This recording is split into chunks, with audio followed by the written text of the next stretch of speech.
This is Unsung History, the podcast where we discuss people and events in American history that haven't always received a lot of attention. I'm your host, Kelly Therese Pollock. I'll start each episode with a brief introduction to the topic, and then talk to someone who knows a lot more than I do. Be sure to subscribe to Unsung History on your favorite podcasting app so you never miss an episode. And please, tell your friends, family, neighbors, colleagues, maybe even strangers to listen to. Today's episode is about the first successful ascent of Denali in Alaska. Denali is the name that the Kiyukin Athabascans have used for centuries to refer to the mountain peak, based on a Koyukon word for high or tall. When Alaska was a Russian territory, they called the mountain Bolshaya Gora, meaning Big Mountain. In 1897, a Seattle businessman named William A. Dickey, upon returning from an expedition in the interior of Alaska, dubbed the mountain McKinley, after the Republican presidential nominee. Later stories reported that Dickey may have named the mountain McKinley to get back at two prospectors who bored him with their support for free silver. So he named the mountain after a champion of the gold standard. We'll come back to the story of the name in a bit, but I'll continue to call it Denali throughout. Denali is the tallest mountain in North America, with a peak of 20,320 feet above sea level. Although not as tall as mountains in Tibet, India, Nepal, and Pakistan, Denali rises higher above the surrounding terrain than peaks like Mount Everest, which, coupled with its extreme weather conditions, make it a very challenging climb. The first recorded attempt at scaling Denali was made by an expedition led by District Judge and future congressional delegate James Wickersham in 1903. The northern route that his group followed led them to an impassable mountain face, which is still known as Wickersham Wall. On June 20th, 1903, Wickersham wrote in his diary, "We have reluctantly concluded that there is no possible chance of further ascent from this side of Denali at this season, or any other season for that matter." He wasn't far off. It wasn't until 1963 that another expedition successfully followed that route.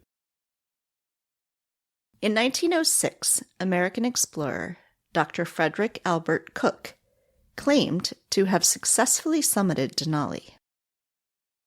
His claim was immediately doubted by other members of his team who had been left on lower peaks, but he wasn't publicly challenged at the time.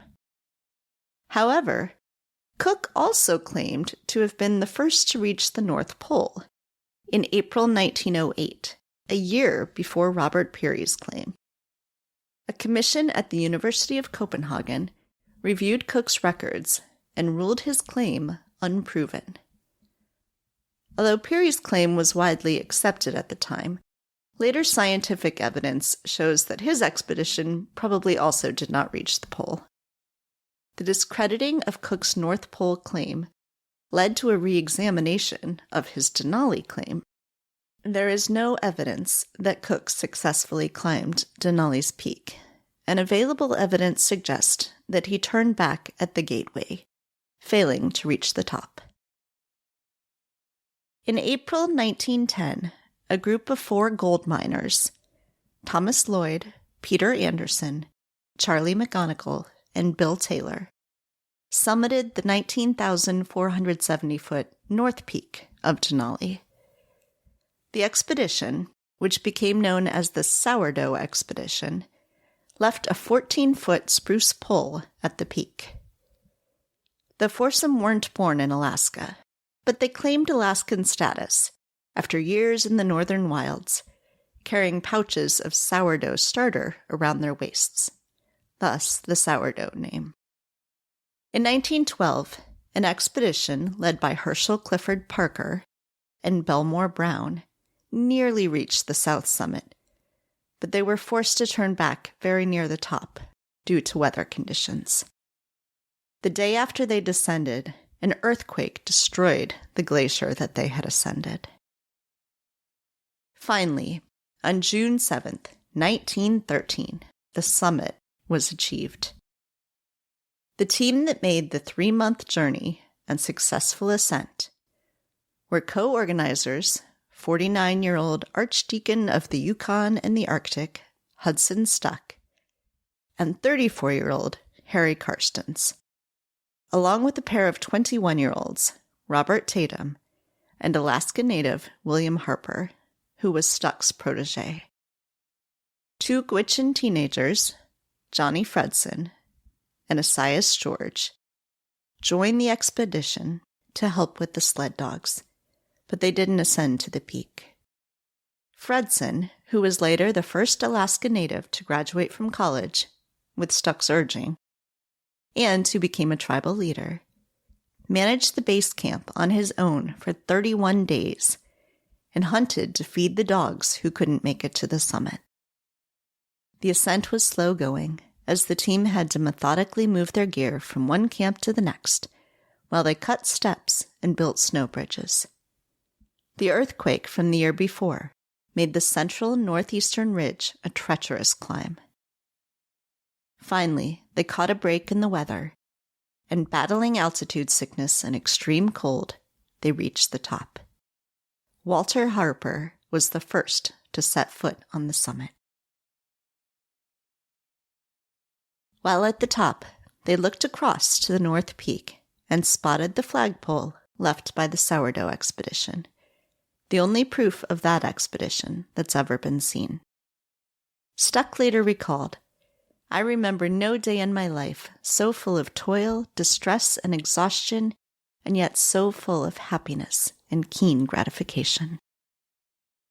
After they descended the mountain, Stuck sent a messenger to Fairbanks to announce their success, which was reported in the New York Times on June 21st, 1913.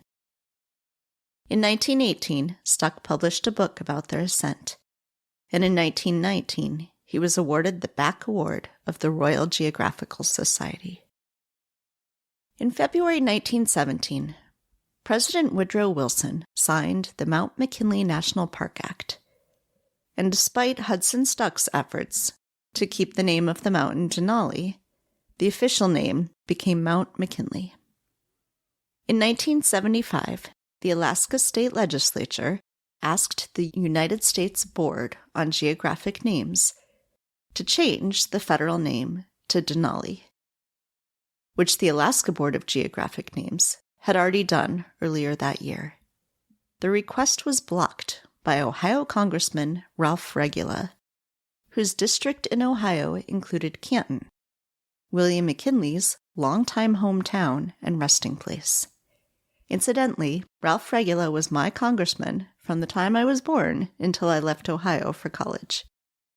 On August 28, 2015, the U.S. Secretary of the Interior, Sally Jewell, issued the order to change the name to Denali, effective immediately. Alaskans, including Senator Lisa Murkowski, praised the move, but Ohio politicians panned it as a political stunt, with Representative Bob Gibbs calling it constitutional overreach, and by then retired Congressman Regula saying that Obama thought he was a dictator. According to the Alaska Dispatch News, the Secretary of the Interior has the authority to change a name when the Board of Geographic Names does not act on a naming request within a reasonable period of time. By that point, they had been sitting on the request for 40 years. Joining me to help us understand more about the first successful ascent of Denali and about its co-leader, Archdeacon Hudson Stuck, is writer Patrick Dean, author of A Window to Heaven, The Daring First Ascent of Denali, America's Wildest Peak. First, I'd like to read for you an excerpt from the preface of Hudson Stuck's book, The Ascent of Denali, a narrative of the first complete ascent of the highest peak in North America. This book is in the public domain. Forefront in this book, because forefront in the author's heart and desire, must stand a plea for the restoration to the greatest mountain in North America of its immemorial native name. If there be any prestige or authority in such matter, from the accomplishments of a first complete ascent, if there be any virtue, if there be any praise, the author values it chiefly as it may give weight to this plea. Should the reader ever be privileged, as the author was a few years ago, to stand on the frozen surface of Lake Minchumina and see these mountains revealed as the clouds of a passing snowstorm swept away, he would be overwhelmed by the majesty of the scene, and at the same time deeply moved with the appropriateness of the simple native name. For simplicity is always a quality of true majesty. It was on that occasion, standing spellbound at the sublimity of the scene, that the author resolved that if it were in his power, he would restore these ancient mountains to the ancient people among whom they rear their heads.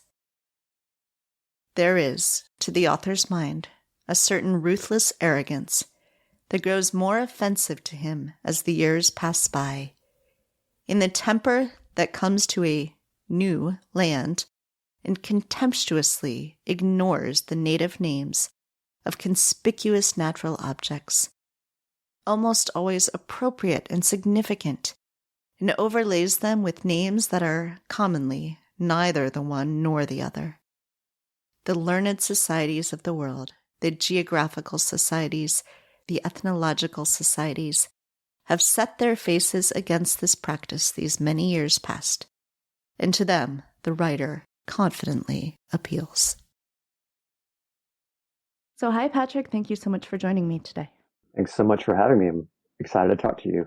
Yeah, this is a mostly fun topic. Not every topic I do is fun, so that's always a nice change. So I would love to hear a little bit just how you got interested in Hudson Stuck and in writing this book. To take it way back, in my 20s, I had a period of time where I was a little bit obsessed with Alaska and Africa for some reason, and I was living in Mississippi, growing up in Mississippi. I don't know why I chose those places, but I was reading a lot of books about both. And at some point, I picked up a book called 10,000 Miles with a Dog Sled by this guy named Hudson Stuck. And I still have that exact copy. I reused it to write this book, actually. And so that was the beginning of my exposure to him. And then in 1999, my wife and I moved to Swanee, Tennessee, on the Cumberland Plateau, the home of the University of the South, and basically sort of realized that Hudson Stuck, the author of that book, had been a real presence here. He'd gotten his theological training here. He was a beloved son of the university. There's a plaque in his honor in All Saints Chapel and a statue of him behind the altar. And so I sort of made that connection that was the same guy whose book I had. And then while teaching at a local school here, St. Andrew's Swanee School, I earned a master's degree, an MA in theology from the University of the South School of Theology, and decided to write my thesis on Stuck. The Muscular Christianity of Hudson Stuck was my thesis. So, and that sort of led to me learning more about him. And at some point, I was in a writer's group, and it just sort of developed into an idea for a book, and I just took it from there. Yeah. So I would like to talk some then about muscular Christianity, which I think is, it's something that is certainly still with us, but people who don't study religious studies or theology might not have a lot of familiarity with the term and what it means and how it would apply to someone like Hudson Stuck. So could you talk some about that? Sure. So the term is usually used to talk about this movement in 19th century Christianity, the church, the Church of England specifically, but also churches here in the United States and elsewhere in the world. The idea is that sort of along with the Industrial Revolution and the rise of the British Empire and all those social forces that were going on, there was a current that said that Christianity had become too soft, too meek, too humble, and that you needed pastors and church members with grit and fortitude and strength and all that sort of thing. And so it led to a lot of the missionary impulses that we've seen in that section of time. And it went off into some really unpleasant directions, in terms of colonialism and paternalism and imperialism. But that was the basic impulse behind it, that your ideal clergyman could ride a horse and live in the woods and do whatever he or she had to do to connect with people and spread the gospel. And so that's what the Muscular Christianity movement was basically all about. And it was sort of tied slightly, not totally, not closely, with the social gospel of making people's lives better as part of the mission of the church. And do you think that Hudson Stuck, I mean, obviously he embodies some of this. Do you think that he was sort of influenced by this? Do you think like that's just who he would have been anyway, and the way he would have practiced Christianity, and he was just sort of lucky to be at a time that was celebrated? What's your sense of what's sort of going on there? I think, he's a very interesting character. He's the opposite of one-dimensional, and so it's hard to tease out exactly how that works. But he was always fascinated with stories of exploration and daring do. He was a classic Victorian who loved. There were this series of stories written by a guy named Henty about these plucky young British lads who went off and found fame and fortune fighting in India or wherever. And Stuck loved those. So he probably would have been just like that anyway. But I think it matched up well with his personality and his desire to work through the church on behalf of the people that he was serving. Yeah, so let's talk a little bit about his time in Texas before we move to Alaska. So in Texas, he's really this sort of social justice part that you mentioned. That's really what is sort of driving him. He's going out and traveling the country and hiking and stuff, but that is much less tied to his sort of religious tradition at that point. And what he is instead doing is founding schools and really sort of working on this social justice piece. Was that a good fit in Texas at that time? How was he sort of received? Oh, well, yes and no. He was an interesting person to have at that point in Dallas, because in many ways, like I said, he was a classic Victorian Englishman born in England before he emigrated to the United States, and he had his stuffy ways. He insisted on the women covering their heads in church, and when he was dean of the Cathedral of Dallas, St. Matthew's Cathedral, a very prominent position in a very prominent church in a town that was becoming the Dallas that we know of it today. Wealthy, plutocratic, oil wealth was beginning to happen, and so in some ways he was a good fit, and in others he was a little more friction there, because he had no qualms about castigating his congregation, about performing lives of service and not being prisoners of wealth or status.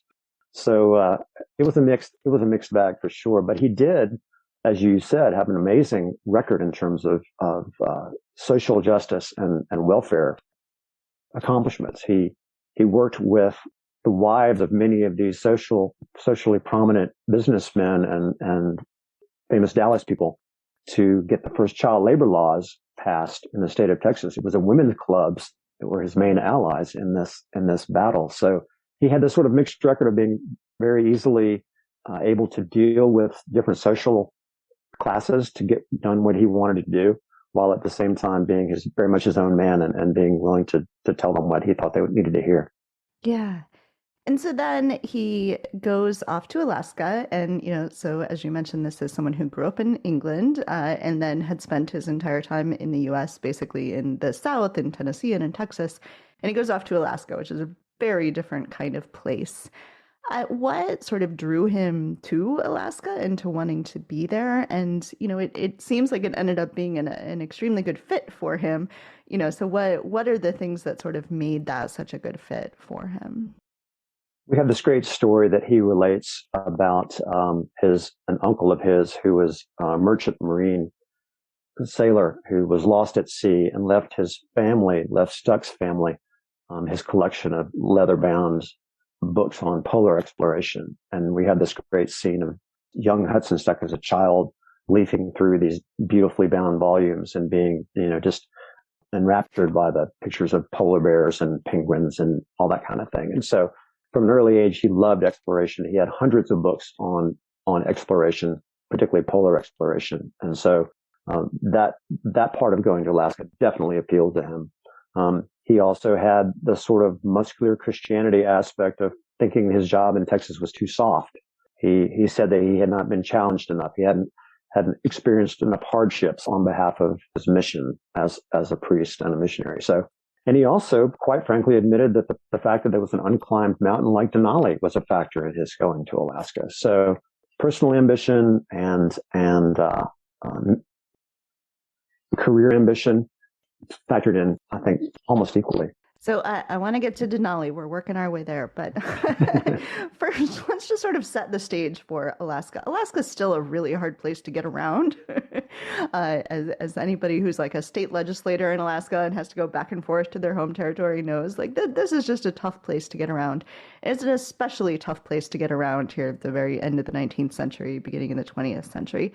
So what does Hudson Stuck need to do just to visit the people in Alaska that he is there on mission to? Right. Well, I mentioned his book, 10,000 Miles of a Dog Sled, and it was the first of 4 books that he wrote. And it was all about beginning the very first winter he was there. He went by dog sled to did a circuit of the mission churches in the interior of Alaska.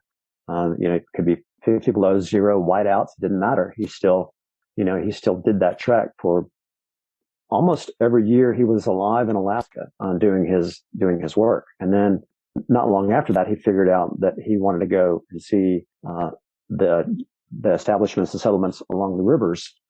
So he had a boat, the Pelican, bought for him. And in the summertime, he would travel up and down the Yukon and its tributaries, because that's where all the people were in the warmer weather, which was his second book he wrote. So he was almost always traveling either by dog sled or by launch, gasoline launch, during his time as Archdeacon of Alaska and the Yukon, with 250,000 square miles of territory to cover. And so this is a tricky thing, right? Being a Christian, in this case Episcopalian, missionary to Native people. How was he received by those people that he was there on mission to? Yeah, it is. And that's probably the most complicated sort of dynamic to think about as you're writing about this period in history, because you want to do justice to Alaska Native history and Alaska Native culture. And you also want to explore how it was that this man, Hudson Stuck, was so beloved by that culture and still is today. I have stories that I could tell you about how he is still talked about in those circles. And there's an irreconcilable, thing going on here, which is that Stuck was known then and still is known for his passionate desire that Alaska Natives be able to keep their culture, their language, their traditions, their dance, their songs, their, all of that, except their religious beliefs. He had this, and he seemed to somehow have this, and he never went into this. He never talked about this or wrote about this, but he seemed to have the idea that you could convert them to Christianity, but still hang on to everything else. And so that's a fracture point or something, if you want to call it that, that never got fully resolved. But somehow, as Alaska Natives made their way into sort of modernity, he was there to sort of champion them to the extent that he could. And so that's just how it played out. And so one of the ways he wanted to champion them was by climbing Denali, which is a sort of interesting, I'm sure anybody who does a major expedition like this has lots of different things that are driving them. And certainly in his case, that's true as well. But one of them is to sort of draw attention to the Alaskan Natives. And so can you talk about that impulse in what he's doing, how he saw this ascent of Denali as furthering those goals? Yeah, one of the things I would really like to say about this expedition is, today we have all of these. It's commonplace now for people to ride their bicycle across the United States to bring awareness of climate change, or trek to the South Pole to bring awareness of some major issue. But in the early 1900s, when Stuck and his guys were heading toward Denali, it was a very different game. It was very much still a nationalistic game. It was very much a chauvinistic game. And it was all about, white men planting their nation's flags on places. And so you can almost see this 1913 Denali expedition as the first cause expedition, because Stuck did make it very clear that he was doing everything he could, making speeches in the lower 48, writing interminable articles about what was going on in Alaska to bring the situation up there to a wider audience and to get support for what they were doing, financial and otherwise. And so he conceived of this expedition to Denali as part of that effort. And it was no accident that he recruited Walter Harper, his protege, his half-native protege, to be a crucial member of the team. So he decides he's going to climb Denali, which had never been done had never been successfully done at that point. People had certainly tried. This seems like a massive undertaking. So, I've done some backpacking, not recently, but in my youth did some backpacking and climbing. And nowadays we have sort of all sorts of advantages to us. So you can get a lot closer to the base of the mountain before you start, and all sorts of like lightweight gear and stoves that are designed for this and like everything. What are the kinds of challenges that they are facing in doing something like this, climbing this mountain to the top for the very first time? What does this look like for them? Well, yeah, absolutely. I mean, to start with, they had to dog sled for 3 weeks from the town they left just to get to the base of Denali. They had to prepare their own food along the way. They had to hunt, to shoot sheep and that sort of thing to live on while they were traveling. They prepared a bunch of what they called pemmican. It's a combination of fat and meat that you can preserve and take up to the mountain with you. They had firewood for building fires to keep warm. I mean, they had no ultralight stoves for those guys. So you're right. And the clothing, I mean, they had 6 layers of wool socks on and all that sort of thing, and big lynx fur mittens and handmade crampons on the bottoms of their moccasins. It was a very different deal technologically than now. So, but they didn't know any different. So that was they didn't miss it because they'd never heard of Gore-Tex. So that was, they didn't feel the lack very much. But I think they all thought that their experience in the backcountry of Alaska dealing with the conditions gave them, what they needed to make it to the top. So Kirstens is this sort of co-leader of the expedition, but he and Stuck along the way start to, when you're stuck in that smaller group with someone for weeks and months on end, it's understandable tensions are going to flare sometimes. But it seems like this was sort of really maybe not outwardly butting heads very often, but sort of inward resentments and things that are building. What is going on with this relationship?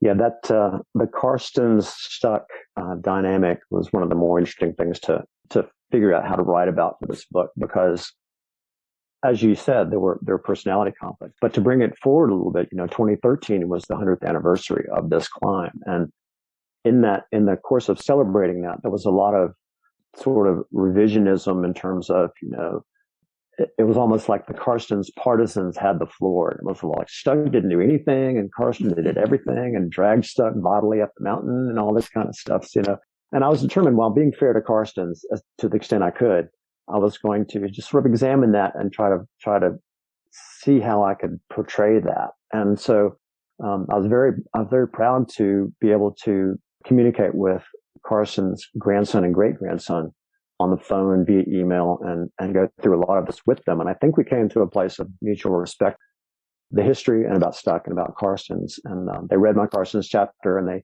they gave it their blessing and that sort of thing. But yeah, for whatever reason, Kirstens and Stuck on the mountain did not get along at all.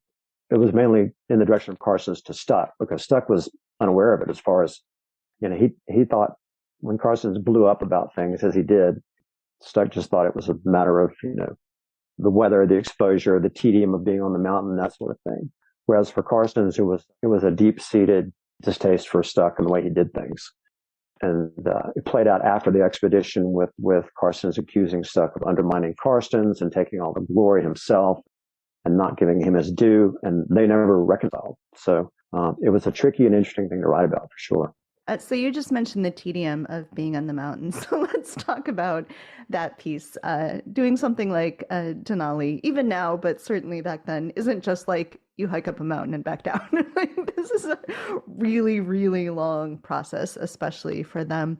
So what does this sort of overall expedition look like? Like, what are they actually doing in any given day that ends up taking months to get to the top of the mountain? Right. Well, today there's a type of alpinism that's fast and light, where you take as little equipment as possible and try to get up as fast as possible and down as fast as possible. But then, in those days, they really didn't have that luxury. Again, going back to the technology, and so it was very much what you call siege style climbing, where you have to take supplies up and then come back down and bring haul more supplies up, and so they spent most of the time doing that when they weren't absolutely stuck in the tent because of the horrendous weather. And Denali has some really, really horrendous weather. Most of the time when people are not successful in climbing, it's because of the whiteouts, the wind, the vicious winds, and the cold are the biggest factors for that. And this party certainly had to deal with all of that. And they spent days and days and days at a time when they never left the tent. They couldn't leave the tent. So, but they stuck it out. It also gives you a little bit of a maybe window into why Karstens is getting more and more resentful the longer you have to spend with someone. Exactly. There are lots of examples of very, very good friends who go on expeditions and can't stand each other by the time they get out. So, totally understandable there.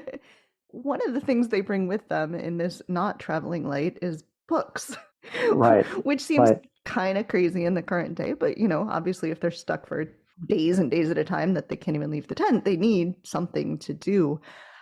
So can you talk some about that, about sort of bringing books, the kinds of lessons that they're doing while they're up there, and what that piece of it looks like?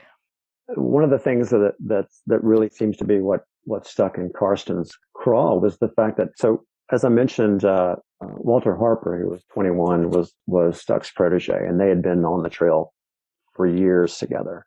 And they had this system worked out where, they would get somewhere, they would make camp, and Harper would do most of the work in terms of setting up camp and fires and food and all that kind of stuff.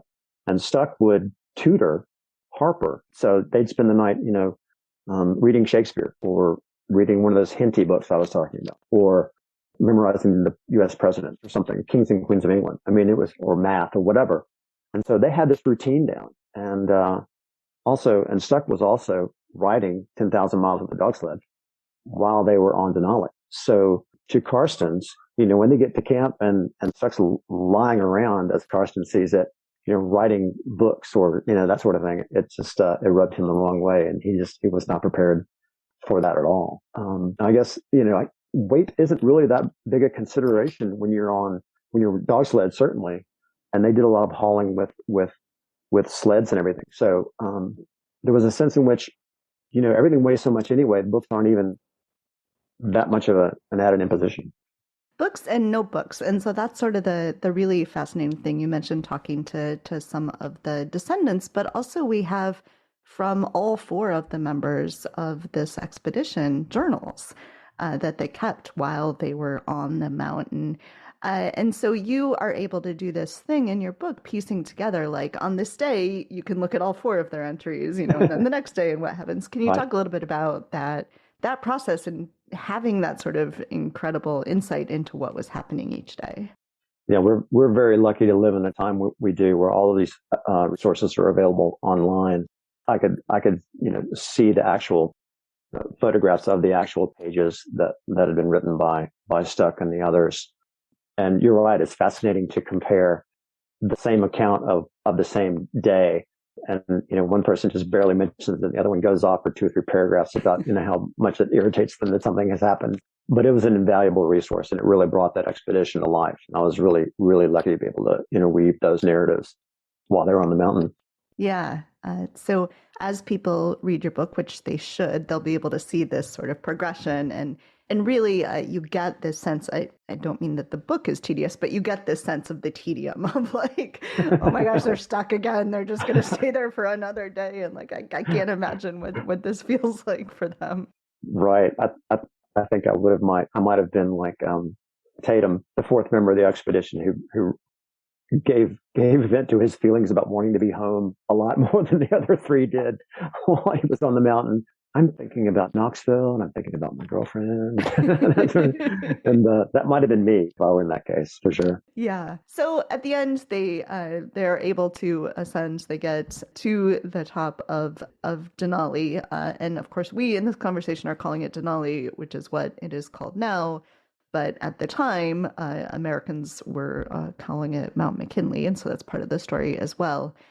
And it seems like, I suspect this is true of a lot of sort of mountain climbs, is that it's like you get to the top and then you're like, okay, well, we're here, and you're there for a little while, but then you got to leave again because you can't sleep at the top of the mountain. So Right.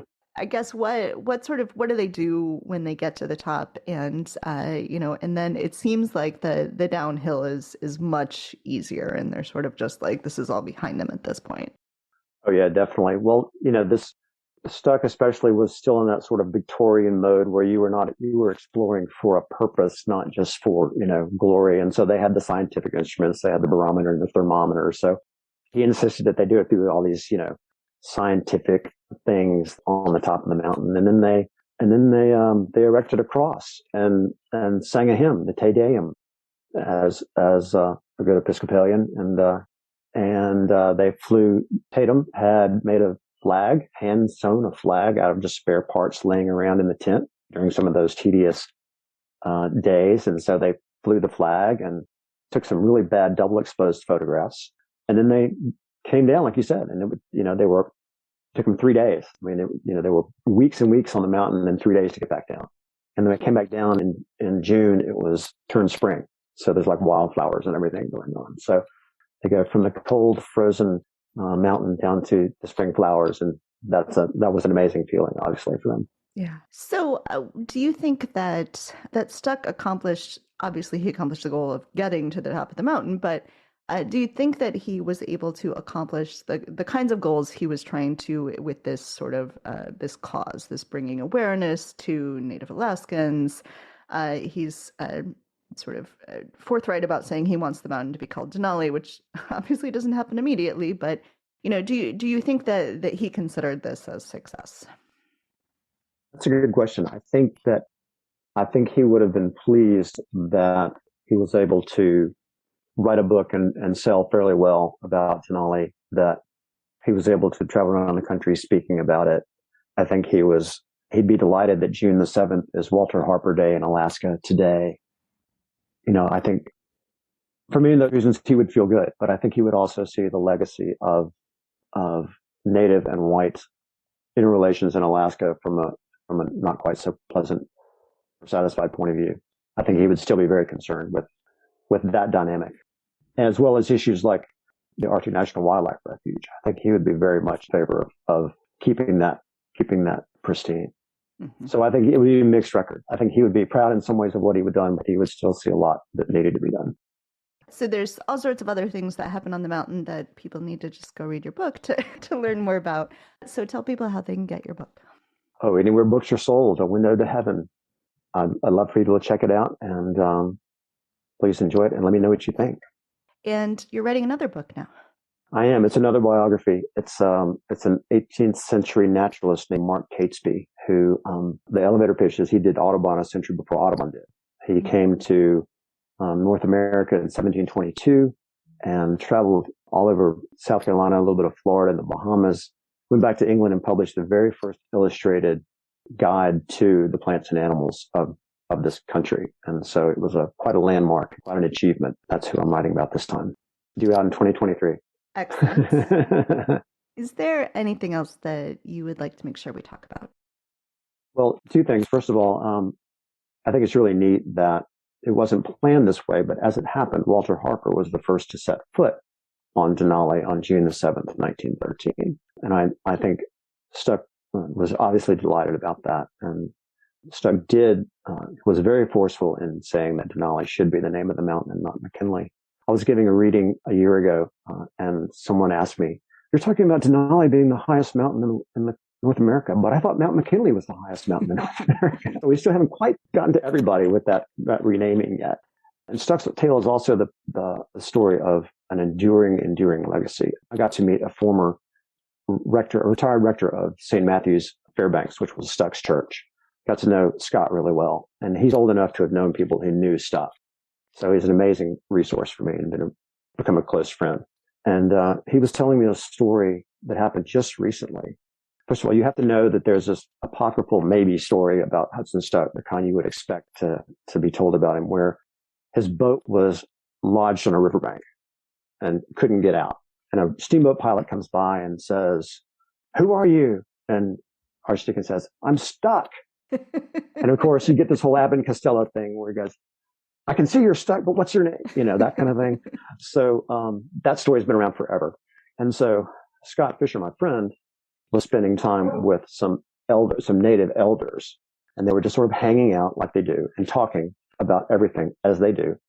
And one of those elders from nowhere brought up the story about Hudson Stuck being stuck on the riverbank. I mean, I'm talking about 2021, over 100 years after he died. So he was called, his Wiccan name translated to Big Preacher, even though he wasn't a very big man physically. And so it's a fascinating story about how someone like him could have such a huge impact for quite a long time just because of who he was and what he did. Yeah. I love the story that when the Royal Geological Group, I forget the name of the group, but that he'd been trying to join for years, and they give him an award after he ascends the mountain, and he's like, "Great, but you called it Mount McKinley. You should have called it Denali." That's right. That was classic Stuck, to lecture people about how they should do things. He was very good at doing that. So yeah, I'm very proud to be a fellow of the Royal Geographic Society for sure. Yeah, it meant a lot to him. Well, Patrick, thank you so much for speaking with me. This is a great story, and everyone should check out your book. It's really fantastic. Thank you. Thanks so much for having me. I really enjoyed it. Thanks for listening to Unsung History. You can find the sources used for this episode at unsunghistorypodcast.com. To the best of our knowledge, all audio and images used by Unsung History are in the public domain or are used with permission. You can find us on Twitter or Instagram at unsung__history, or on Facebook at Unsung History Podcast. To contact us with questions or episode suggestions, please email Kelly at unsunghistorypodcast.com. If you enjoyed this podcast, please rate and review and tell your friends. MSW